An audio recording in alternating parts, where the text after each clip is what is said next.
Operation Listo, ikinasana ng DILG-NCR. Layo nitong palakasin ang paghahanda sa sakuna at pagbaha. Si John Lester Laguna ng PIA sa Balitang Pambansa. Operation Listo, ikinasa para sa pagtugon sa sakuna at pagbaha. Tamang paghahanda, tamang aksyon. Layunin ng Operation Listo, isang programa ng DILG na palakasin ang kahandaan ng mga LGU sa sakuna gamit ang whole-of-government approach. Tiniyak ng DILG na handa na ang mga hakbang para sa pagdugon sa mga sakuna at pagbaha kasabay ng banta ni Bagyong Marce. Ayon kay DILG-NCR Focal Luigi DC Pilarta, ang Operation Listo ay nag-guide sa mga LGUs at barangay sa mga kinakailangang aksyon.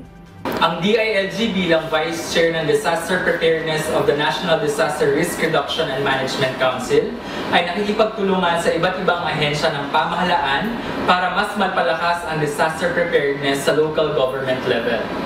Nagsimula bilang isang national advocacy program para sa pagsasagawa ng isang ligtas at resilient na pamayanan sa panahon ng kalamidad, ang Operation Listo ay kinalaunan na naging capacity development program na para sa disaster risk reduction and management, climate change adaptation and mitigation and resilience. Ang Bagyong Marce ay inaasahang mas lalakas pa habang ito ay bumabaybay sa karagatan ng Philippine Sea at tatama sa kalupaan sa Webes partikular sa Cagayan.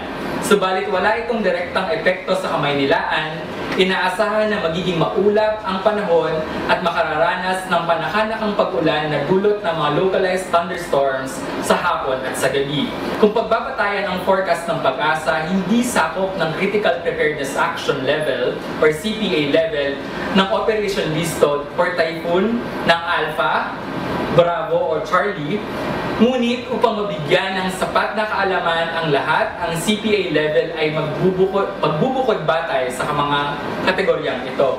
Halimbawa, ngayong may banta ng bagyo, kasama ang activation ng Operation Listo at ang monitoring ng Critical Typhoon Track o HOTDOG.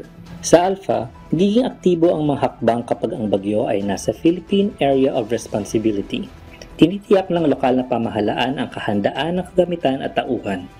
Sa Bravo, nagsasagawa ng preemptive evacuation ang mga LGU para sa mga mapanganib na lugar at nag-uulat sa DILG.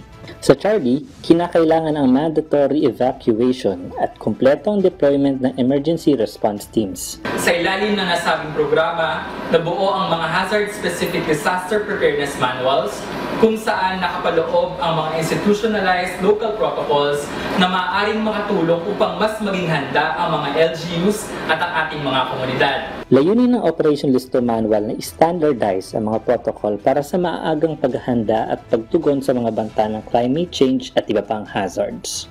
Mula sa Philippine Information Agency, National Capital Region, ako si John Lester Laguna para sa Balitang Pambansa.